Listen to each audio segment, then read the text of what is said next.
In EdL 350, we talked about critical literacy.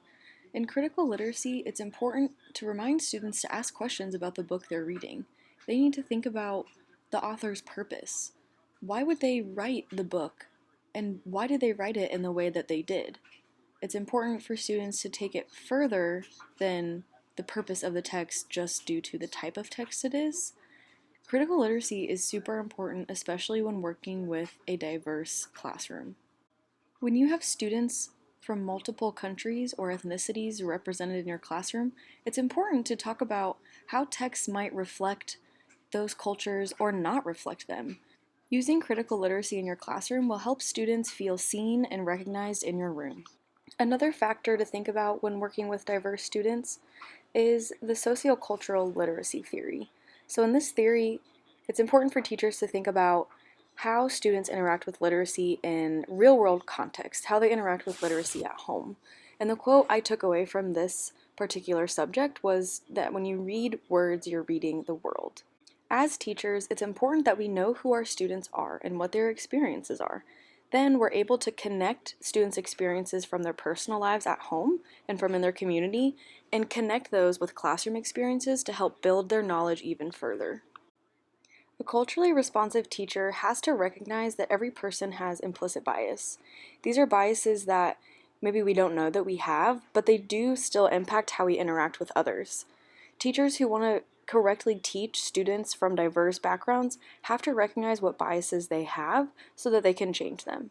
Implicit bias works very closely with the sociocultural literacy theory and the critical literacy theory, because if you don't know what your biases are, you can't correctly teach students about the world around them. Culturally sustaining pedagogy is an extension of culturally responsive pedagogy, which helps students connect deeper with the teacher, the content, and their community. This is a pedagogy style that I hoped to adapt in my future classroom. In this pedagogy style, it's important to seek out non-traditional texts. Then you're able to explore and model different languages and help balance them within your classroom. Again, this is a super important aspect in a diverse classroom. When you're using culturally sustaining pedagogy, you're allowing for variation in assignment and assessment. It's super important to let students express their understanding and their knowledge in a way that best fits their needs.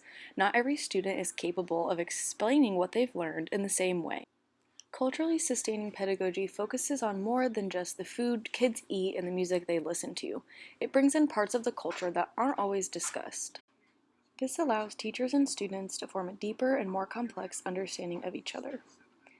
In culturally sustaining pedagogy, it's super important to bring in the community and show value for it. There's a large connection between this pedagogy style and critical literacy.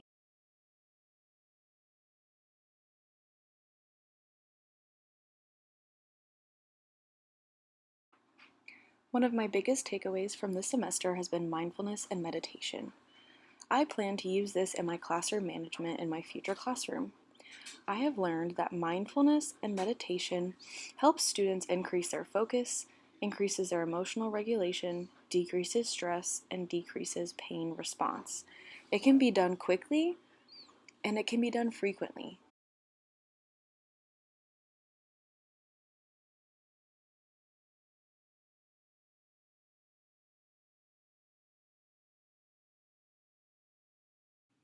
Unfortunately, I did not see a lot of these things play out in the classroom I was in this semester. But with that being said, I have experienced these things in the past. I have witnessed teachers select texts to use in their classroom that were culturally appropriate and responsive.